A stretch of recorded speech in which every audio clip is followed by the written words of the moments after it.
मौखिक भाषा बोलकर या पढ़कर अपनी बात दूसरों तक पहुंचाने की विधि को मौखिक भाषा कहते हैं।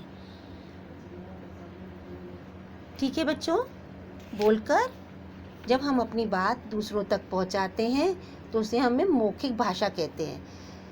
अब देखो, रेडियो सुनना, फ़ोन पर बातें करना, आपस में बातचीत करना, भाषण सुनना, किसी को पुकारना, ये सब मौखिक भाषा के ही रूप है ना। भाषा का मौखिक रूप स्थायी नहीं होता, है ना, और बोले जाने के तुरंत बाद वह नष्ट हो जाता है, स्थायी नहीं होता।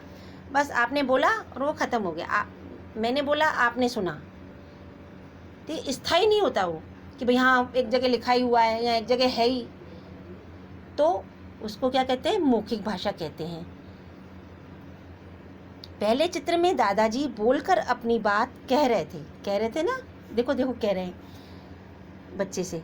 दूसरे चित्र में शिक्षिका बोलकर बच्चों को समझा रही है।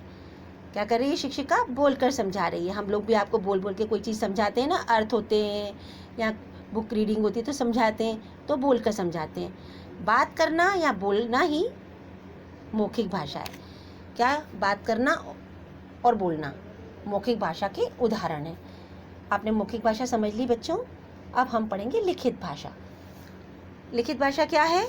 लिखित भाषा जब हम अपनी बात लिखकर बताते हैं और दूसरे व्यक्ति उसे पढ़कर समझ जाते हैं तो वो लिखित भाषा का उदाहरण है।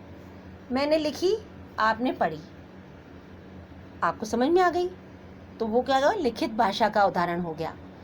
कभी कभी ऐसा होता है कि मैंने भी लिखा, आपने भी लिख कर दिखा दिया, वो भी लिखित भाषा का। यह भाषा,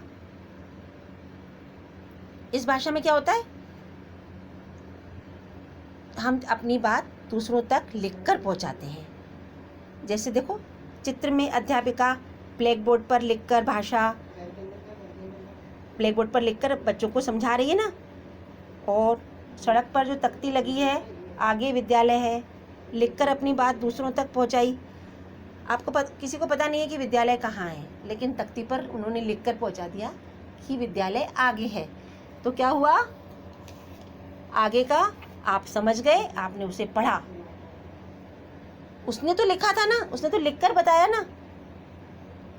जब हम अपनी बात लिखकर दूसरों को समझाते हैं तो वह लिखित भाषा का उदाहरण होता है। लिखित भाषा में जिन ध्वनि चिन्हों का प्रयोग किया जाता है उन्हें हम वर्ण या अक्षर कहते हैं। लिखते हैं ना अपन, अक्षरों से तो लिखते हैं, ऐसे थोड़ी लिखते हैं, तो वो ध्वनि चिन्ह होते हैं हमारे, उनका प्रयोग किया जाता है, उन्हें हम वर्ण या अक्षर कहते हैं। उसके द्वारा हम अपनी बात को दूसरों तक समझाते हैं।